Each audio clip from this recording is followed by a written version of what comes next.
This is an unboxing and review of the D-Link powerline AV2 1000 kit. So if you look at the box, there's a lot of things written here.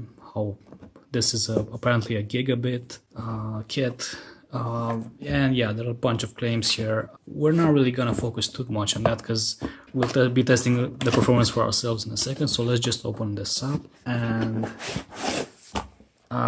yeah. There's a bunch of manuals. This can just be thrown out. So what we get is two identical adapters, and also in the box two Ethernet cables. These aren't labeled in any way, but from what I can tell, they're just Cat 5e standard cables. And the modules themselves, they're quite, I mean, they feel pretty sturdy. Both of them have a power plug, so you're not sacrificing any outlets in order to use this, which is kind of cool. Definitely useful. Not all powerline kits have this feature. On the bottom we have an Ethernet port, a button to enable 128-bit encryption on the network, and a reset switch. The encryption part, that's basically to kind of secure yourself if anyone else in your building also is using powerline. But given the popularity of powerline networking in general, I don't think you are really exposing yourself to any risks of someone kind of hacking your network. Especially given the performance over, let's say, a longer circuit.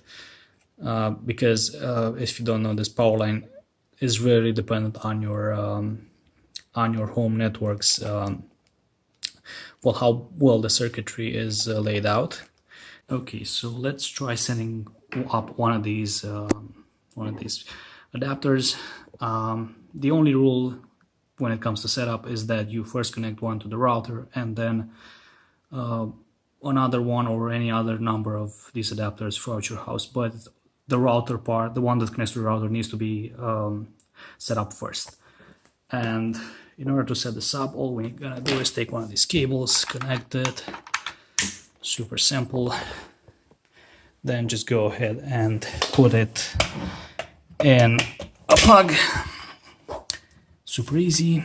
And also we need to connect it to the router. Of course, you might notice that my router is dead. That's not a problem because we're gonna just hook up. Just so, as you can see, very handy to have this thing. Otherwise, I'd have problems trying to insert this plug into this outlet. Let's go to the kitchen and see how it performs. So this is only 5 meters away from the original outlet, and I've set up the second adapter here. We're getting the free lights, so performance should be, well, the connection is being made, and I'm just going to an adapter that's going to the MacBook. So under these, well, similar conditions, if we look at the best results, so this is kind of what my ISP is giving me in a best case scenario, which is 500 megabytes down, 250 up. When I say best case scenario, I mean when it's connected to a wired connection straight from the ISP router. So let's just take a look at some past results. So yeah, with Wi-Fi, I'm getting a pretty good ping and roughly 350 down and 253 up, so decent results. And then we move to powerline, and we're getting somewhere between 100 and 150 down, and up speed is all over the place, as you can see.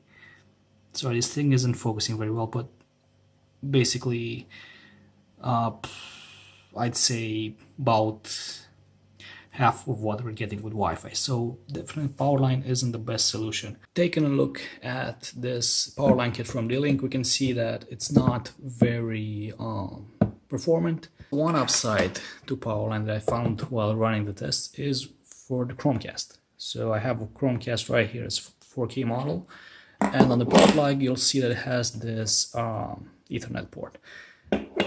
And while the speeds might not be higher, for some reason, the Chromecast isn't always seen on the local network when running via Wi-Fi. And I've been testing it for roughly 2 weeks with an Ethernet connection, and I don't have any more problems. It's always seen. So if not anything else, I'll probably keep using powerline just so I can stream to Chromecast reliably. So yeah, that's kind of it.